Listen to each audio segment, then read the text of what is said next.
Selamat siang, Bapak-Bapak. Selamat siang, Bung Refli dan juga Bung Rifai. Selamat Selamat siang. siang semuanya, Bang Refli, pemirsa. Ya, Bertemu lagi kita kali ini di Breaking News, Bapak-Bapak. Kita ke Bang Rifai terlebih dahulu. Bang, ini eksepsi Dr. Tifa akhirnya diterima. Dan Dr. Tifa pun tadi sudah menyampaikan bahwa akan terus melakukan perjuangan dalam mengungkap kasus ini. Strategi langkah hukum apa yang sudah disiapkan oleh Anda? Ya, pertama kami mengapresiasi putusan SELA dari PN Jakarta Timur yang menyatakan dakwaan batal demi hukum dengan pertimbangan bahwa terjadinya penggunaan delik yang sama, tapi menggunakan KUHP lama maupun KUHP baru, sehingga dikesankan terjadi ambiguitas. Menurut saya ini sesuatu yang baik ya, sebagai bentuk koreksi agar dakwaan dapat kembali disempurnakan. Karena nanti kan setelah ini diperbaiki, diajukan kembali ke sidang, tentunya justru dakwaan akan lebih sempurna untuk menjadi acuan persidangan berikutnya. Jadi buat saya ini sesuatu yang baik saja sebagai check and balances ya. Dan inilah proses hukum yang dinamis yang baik. Jadi menurut saya ini sesuatu yang baik. Nah, tinggal kita tunggu berapa lama jaksa akan segera memperbaiki itu dan mengajukannya kembali ke persidangan. Demikian. Oke, Bang Refli, ini sebagai suatu sinyalemen yang baik dikatakan seperti itu ya untuk memperbaiki dakwaan, tapi juga tadi disinggung ada sedikit ambiguitas. Tanggapan Anda seperti apa, Bung Refli? ya, pertama saya klarifikasi ya, kalau untuk persidangan saya bersidang di Mas Roy ya. Iya, Tapi oke. kalau non sidang saya masih memiliki kuasa hukum dari Dr. Tifa atas nama Troya ya. Jadi Tifa Roy's Advocates. Tapi untuk sidang saya ke Mas Roy. Jadi itu klarifikasinya. Oke. Nah, yang kedua adalah begini, kalau saya kan baru saja mendengarkan lagi, sesungguhnya satu-satunya upaya yang bisa diberikan kepada jaksa penuntut umum itu hanya perlawanan berdasarkan pasal 206. Karena kalau itu perbaikan satu kali, itu tidak dipertimbangkan. Karena pasal 75 yang disebut itu hanya ayat 2 dan ayat 3. Tidak ayat yang dikatakan rekan Rifai tadi, yaitu ayat 4-nya. Jadi ini saya sure ya soal ini. Jadi yang diberikan upayanya itu hanya perlawanan. Jadi perlawanan itu ke pengadilan tinggi dan nanti kita lihat apakah pengadilan tinggi kemudian menerima mengabulkan perlawanan dari pihak jaksa penuntut umum atau tidak. Itu satu. Yang kedua, kalau kita perhatikan secara cermat ya, ini tidak hanya karena ketidakkonsistenan berlakunya dua rezim KUHP, yaitu antara pasal 433 dan 310. 433 KUHP yang lama, yang baru, dan 310 KUHP yang lama. Tidak hanya begitu, yang dikatakan oleh hakim dalam pertimbangannya itu dia bicara tentang terpenuhinya unsur-unsur untuk kemudian sebuah tindak pidana dan kemudian menggunakan pasal apa. Dia mengatakan begini, bahwa yang namanya tindak pidana itu bisa saja kemudian menggunakan pasal apapun ya, beberapa pasal dikombinasikan dan kemudian tergantung pada jaksa untuk menggunakan pasal apa. Tetapi one thing for sure, harus jelas dalam membuat dakwaan itu. Jelas tempus delictinya, jelas locus delictinya, jelas unsur-unsurnya. Nah, sebenarnya hakim ini merujuk pada pasal 32 ayat 1 dan pasal 35 walaupun dia tidak sebutkan. Karena kalau kita bicara keterpenuhan unsur, itulah yang paling bermasalah. Jadi satu yang kami pahami adalah terhadap dakwaan ini tidak bisa lagi diperbaiki karena sudah dinyatakan batal demi hukum dan tidak diberikan kesempatan oleh hakim dalam amar putusannya untuk menggunakan mekanisme pasal 75 ayat 4 KUHP, tetapi yang diberikan adalah mekanisme pasal 206 KUHP, yaitu perlawanan. Jadi kita tunggu saja nanti apakah kemudian jaksa penuntut umum akan melakukan perlawanan atau tidak. Kalau saya sih, kami berharapnya tidak melakukan perlawanan, sehingga case close untuk Dr. Tifa begitu. Oke. Bang Rifai, bagaimana kalau untuk dakwaan ini yang tadi disampaikan oleh Bung Refli, kalau Anda mendengarkan, apakah memang akan menyempurnakan dakwaan, apakah nanti akan dibuat dakwaan baru untuk kasus ini? Oke, jadi ini perlu saya luruskan dulu ya. Jadi pertimbangan hakim ini murni hanya mempersoalkan penggunaan pasal yang sama, ya delik yang sama di KUHP lama dan KUHP baru. Saya langsung aja buka Yang dipersoalkan itu pasal 310 yang ada di KUHP lama digunakan dengan 433 KUHP baru. Memang ini kan seharusnya memilih sesuai asas lex favoreo. Di antara dua pasal ini mana yang menguntungkan terdakwa, maka itu yang digunakan. Tidak bisa digunakan keduanya. Jadi itu dipersoalkan. Ini nggak ada kaitannya dengan apalagi undang-undang ITE yang disebutkan. Ini jauh sekali ya. Sama-sama kita simak putusan pengadilan sama sekali tidak menyentuh itu. Hanya soal pemilihan antara pasal 310 KUHP lama atau pasal 433 KUHP baru. Nah, dalam konteks seperti ini, jaksa ada dua pilihan.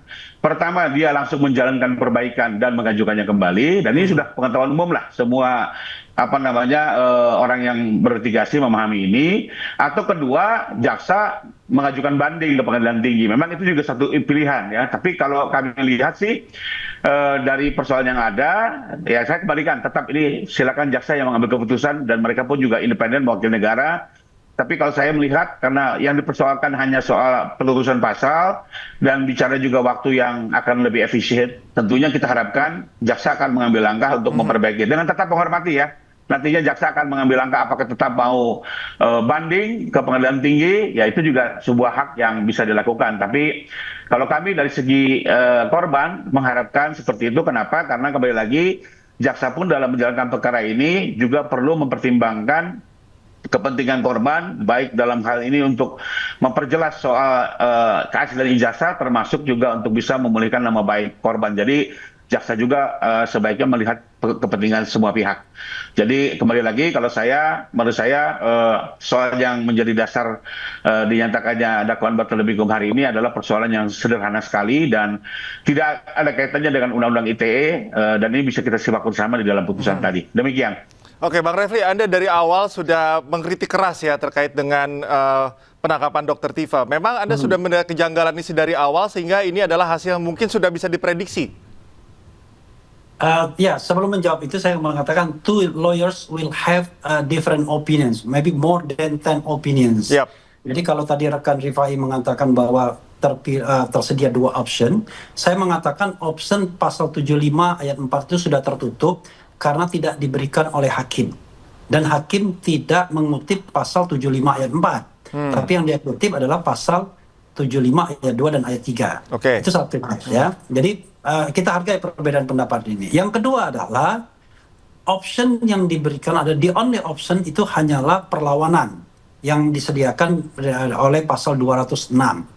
Yang ketiga, jelas tadi walaupun tidak menyebutkan pasal 32 ayat 1 dan pasal 35, tetapi hakim itu bercerita mengenai bahwa yang namanya dakwaan itu ya, uraiannya harus cermat, jelas, lengkap mengenai tindak pidana yang didakwakan dengan menyebutkan waktu dan tempat tindak pidana dilakukan. Oke.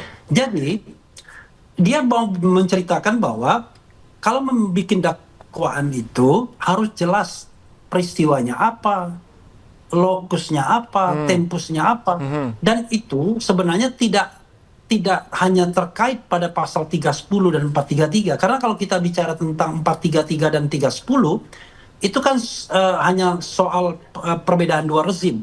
Tetapi kalau kita bicara mengenai unsur-unsur dan lain sebagainya, yang paling bermasalah itu justru Undang-Undang ITE-nya. Makanya kami katakan, kalau membaca dakwaan, ya kami satu kesatuan. Tidak bisa kemudian baca dakwaan hanya mengambil seolah-olah hanya penggunaan dua rezim yang berbeda. Enggak. Karena hakim jelas-jelas mengatakan bahwa membuat surat dakwaan itu ya, Anda boleh memilih banyak pasal, tetapi peristiwanya harus cermat, harus jelas, harus tempus delicti-nya di mana, locus delicti-nya di mana, peristiwanya apa dan lain sebagainya. Tidak boleh sembarangan. Karena itu kami menganggap bahwa dakwaan ini sudah tidak bisa dilanjutkan lagi sebagaimana dikatakan oleh hakim, dan terhadap putusan hakim itu hanya tersedia satu mekanisme, yaitu perlawanan. Untuk itu saya mengatakan trust me. Itulah putusan yang kemudian dikatakan oleh hakim. Perkara kemudian pasal 75 ayat 4 memberikan kesempatan untuk memperbaiki, tapi saya mengatakan hakim tidak memberikan kesempatan tersebut. Hakim tidak menyebutkan option itu, option yang dia sebutkan hanyalah perlawanan dan itu cetowelo-welo. Oke, baik. Bang Rifai, apakah memang dakwaannya memang tidak sejelas itu mana kepala mana ekor misalnya, atau memang ini hal yang memang sudah harus diperbaiki ke depannya dan sudah mungkin dianalisis sebelumnya? kalau kita bicara tadi kritik dari Bang Refli, kok sepertinya memang dinilai ini tidak jelas begitu dakwaannya.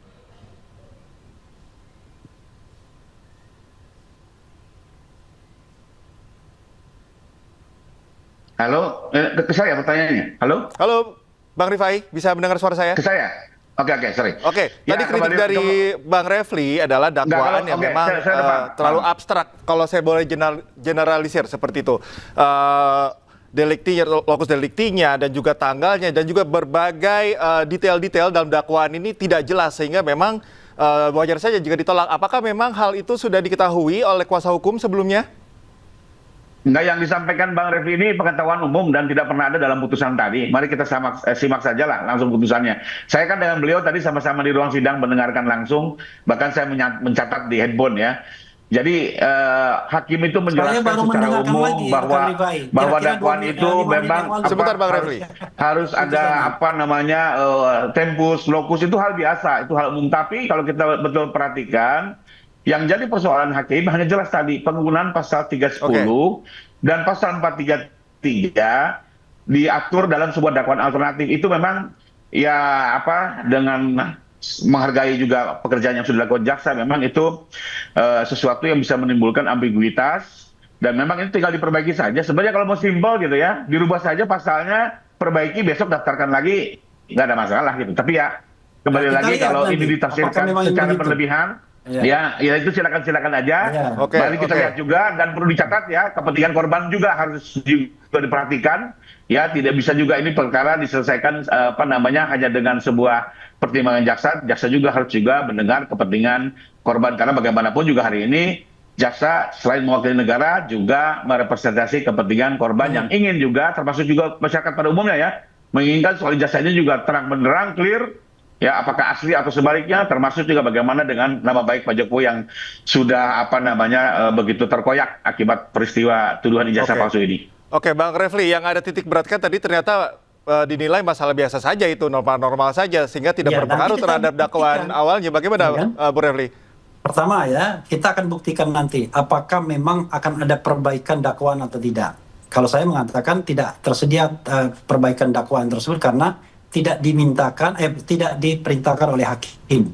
Yang diperintahkan oleh hakim sebagai sebuah option itu adalah perlawanan. Silakan melawan, tetapi dakwaan tidak bisa lagi berubah, tidak bisa lagi diperbaiki. Oke. Ya, itu satu. Yang kedua adalah kalau soal misalnya to show ya kan bahwa ini adalah ijazahnya asli dan lain sebagainya, saya kira terlalu banyak forum, ya kan? Roy Suryo sudah mengajarkan kepada kita, ya, Hakim Arsul Sani sudah mengajarkan kepada kita bagaimana to convince people mengenai keaslian ijazah. Gampang, bahwa tunjukkan, selesai. Memang Oke. masih ada pro dan kontra, tetapi pro dan kontra itu segera hilang dan menepi ketika kemudian kita dengan yakin, dengan confident menunjukkan ijazah kita. Nah, Pak Jokowi ini kan tidak pernah melakukan itu. Kalau kemudian bicara tentang forum bagaimana menunjukkan itu, tenang rekan Rifai, itu sudah akan ada gugatan baru lagi ya di Solo tadi Pak Taufik mengatakan, dan bahkan ada pelaporan ke Barreskrim Mabespori dari tim pemburu ijazah palsu. Nah, di situ Pak Jokowi ya, tanpa kemudian kita mengabaikan azas praduga tak bersalah ya, presumption of innocence, bisa menunjukkan Oke. bahwa ijazahnya memang asli, ijazahnya memang bukan palsu. Tetapi untuk kasus Roy Suryo dan Dr. Tifa, kita sudah lihat arahnya tidak pada pembuktian ijazah palsu, tapi arahnya pada penghukuman. Bahkan kita bicara kriminalisasi terhadap Roy Suryo dan Dr. Tifa. Karena itulah Oke. kita melawan from the beginning begitu, agar kriminalisasi tidak terjadi. Baik.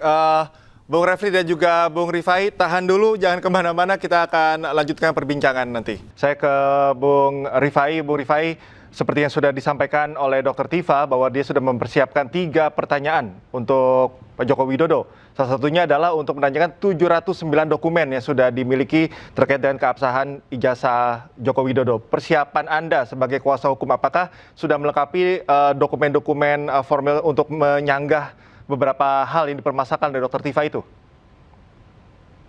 Ya, pertama saya perlu pastikan nanti ya, manakala nanti dakwaan sudah didaftarkan kembali dan kembali bergulir, pada gilirannya sesuai dengan panggilan majelis hakim ataupun jaksa, Pak Jokowi akan hadir langsung di Pengadilan Negeri Jakarta Timur seperti rakyat biasa, duduk di pengadilan menjelaskan seluruh fakta yang dia ketahui, termasuk juga memohonkan keadilan dalam pengaduan yang diajukan. Kedua, terkait dengan pertanyaan yang disampaikan, tentunya semua pihak punya hak untuk menanyakan terkait dengan ijazah yang dimiliki oleh Pak Jokowi, termasuk juga pendidikan yang selama ini dijalaninya, sepanjang memang itu fakta betul-betul diketahui. Nah, mengenai dokumen-dokumen, ini mungkin perlu saya luruskan. Dari sekian ratus dokumen itu, apakah memang dokumen itu betul-betul dalam pemilikan dan penguasaan Pak Jokowi? Kalau dokumen ini dalam pemilikan dan penguasaan, tentunya Pak Jokowi harus menjelaskan. Tapi kalau dokumen-dokumen misalnya yang dimiliki oleh UGM, ya, atau dokumen-dokumen yang memang bukan dibuat oleh dirinya atau dirinya juga tidak pernah berinteraksi dengan dokumen tersebut, ya itu kan tentunya juga harus ditanyakan kepada pihak yang berkompeten, ya. Jadi kembali lagi tidak harus seluruh 700 dokumen Pak Jokowi harus tahu semua, kan menurut saya juga itu terlalu berlebihan, ya. Tapi kalau memang ini berkaitan, misalnya contoh KHS-nya, KRS-nya, ya, kantor rencana studi atau karya studi, ya, beliau tentu bisa menerangkan, ya, termasuk misalnya laporan apa namanya KKN, termasuk misalnya hasil pengujian pengujian skripsinya, ya kan selama ini kan diisukan oleh Pak Roy kan tidak pernah ada tuh hasil pengujian. Nah itu ada tuh, nanti akan ditunjukkan sendiri oleh UGM. Nah mungkin kalau itu beliau tahu kan. Oke.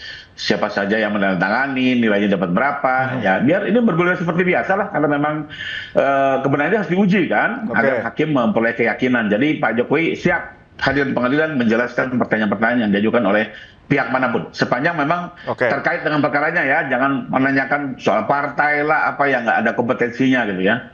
Menurut saya itu berlebihan. Demikian. Oke, Bung Refli. Dengan kehadiran Pak Joko Widodo nanti, jika memang hadir, apakah memang ini bisa mempercepat penyelesaian kasus ini, atau masih ada hal-hal lain mungkin yang bisa menghambat selesainya kasus ini? Loh, ini sudah putusan selah, memang ada kemungkinan tadi perlawanan, kalau saya katakan cuma perlawanan, ya. Dan kita tidak tahu apakah jaksa akan menggunakan haknya atau tidak. Karena kalau jaksa tidak menggunakan haknya kan case close gitu. Jadi case close ini jangan dikira kepentingan Dr. Tifa saja, jangan-jangan juga kepentingan Pak Jokowi kan begitu. Jadi kalau menurut saya ya kita tunggu saja apakah kemudian nanti akan ada perlawanan, lalu perlawanannya dikabulkan oleh pengadilan tinggi, kemudian kasus bisa dilanjutkan gitu. Nah, kalau kita sudah kasus dilanjutkan ya barulah kita ngomong. Tapi kalau sekarang posisi kasus kan lagi berhenti gitu, dan kita belum mendapatkan putusan baru yang memungkinkan kasus dilanjutkan atau dibuka kembali. Jadi saya tidak mau membahas soal hadir tidaknya hadir Jokowi, ya, karena hari ini adalah ya tentu kita mau menikmati dulu lah kemenangan dikabulkannya nota perlawanan ini kan. Cuma memang ya ada yang mengatakan wah ini kemenangan Pak Jokowi juga, yaitu terserah lah. Tetapi kalau dari sisi lawyers kan, lawyers job itu adalah bagaimana memenangkan case ya at any stage. Nah kalau stage-nya adalah eksepsi atau nota perlawanan dan dikabulkan, ya artinya lawyernya menang kan begitu. Kemarin kami di pra-peradilan artinya menang juga begitu. Oke. Ya. Oke, Bung Rifai, ada tanggapan? Ini kalau misalnya, jadi pokok masalahnya ya bagaimana nantinya persidangan demi persidangan yang akan dijalani, dan kalau soal Pak Jokowi datang ya tunggu saja nanti tanggapannya seperti apa.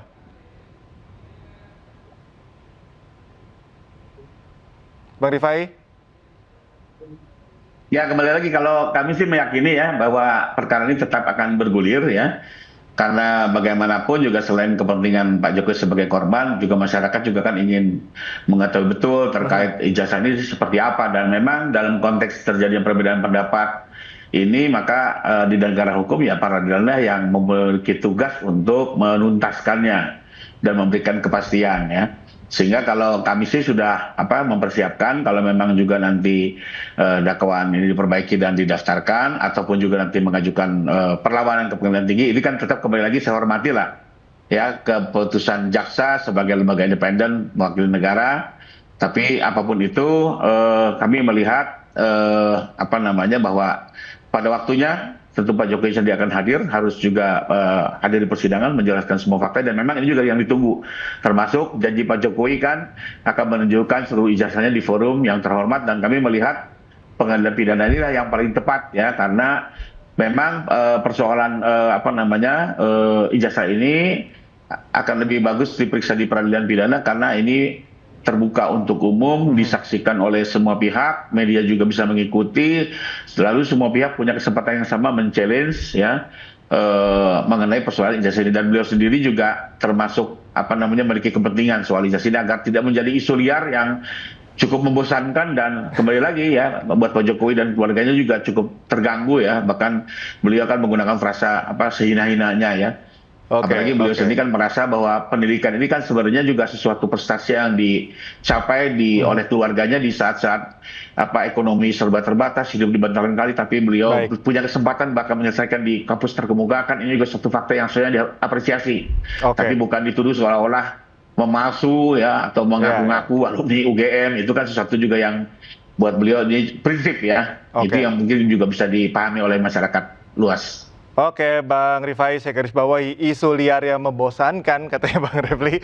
Nah, ini sudah momen kemenangan lah ya untuk Dr. Tifa. Anda juga nanti akan menghadapi persidangan pra-peradilan jilid 3 pada tanggal 29 nanti. Kalau tidak membosankan ya tunjukkan aja ijazahnya.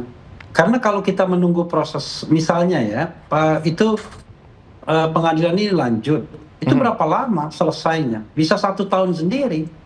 Jadi sebenarnya it doesn't make sense, nggak masuk akal. Kemudian kalau pakai argumentasi bosan, kalau untuk case close, maka paling gampang adalah menunjukkan ijazahnya dan kemudian mempersilahkan orang lain memotretnya, meneliti dan lain sebagainya. Kalau itu asli sebagaimana ditunjukkan Mas Roy, nggak perlu khawatir. Masalahnya kan adalah ini nggak asli, itu masalahnya kan. Nah, ini kan tuduhan lagi nih kan. Itu sudah ditunjukkan di Polda, sudah dilihat. Digugat juga. Semua kan sudah menyaksikan di Polda, dilihat, tapi tetap bilang palsu ya. Kita bawa ke forum yang tepat, Pak. Yang disembunyikan. Kalau asli itu barangnya nggak perlu disembunyikan. Kalau asli itu ya tunjukkan saja. Bahkan bila perlu silakan. Dan kami nggak mungkin memberikan tersangka untuk memeriksa barang bukti lebih bagus kepada lembaga independen dong. Nggak mungkin dong tersangka. Pasti tersangka kan bilang itu palsu agar terbebas dari persangkaan. Jadi kalau jujur ya biasanya itu tidak belok-belok ya kan. Lembaga independen menunjukkan ijazahnya. Apakah perlu lembaga independen untuk menyaksikan keasliannya? Enggak, Rosyul tunjukkan aja. Dan masalahnya kan tunjukkan tapi tetap disangka, itu Bang masalahnya. Itu bedanya. Itu paling tepat lah, dibawa ke Jadi kalau menurut saya memang kalau bohong itu cenderung belok-belok. Kalau jujur itu lurus, straight to the point. Nah, kalau ini lama itu karena ada belok-beloknya. Kalau seandainya jujur, straight to the point. Ini kan hukum alam, ya hukum besi dari kejujuran dan kebohongan. Kalau Anda bohong, belok-belok. Kalau Anda jujur, Anda ini framing. Proses hukum Indonesia memang butuh waktu, Bang. Bapak-bapak, saya sudah berangkap ada perspektif masing-masing, baik dari Bung Refli maupun Bung Rifai. Kita juga akan menantikan, publik akan menantikan nanti terutama. Question for us. Baik, publik akan menilai sendiri nanti ketika nanti jalannya persidangan dan juga berbagai hal ini akan berjalan ke depannya nanti. Sayang sekali waktu juga terbatas. Terima kasih Bang Refli Harun dan juga Bang Rifai Kusumandegara atas waktunya bersama kami di Breaking News. Salam sehat selalu. Ya, sama-sama semuanya Bang Refli. Salam semuanya. Terima kasih Bang.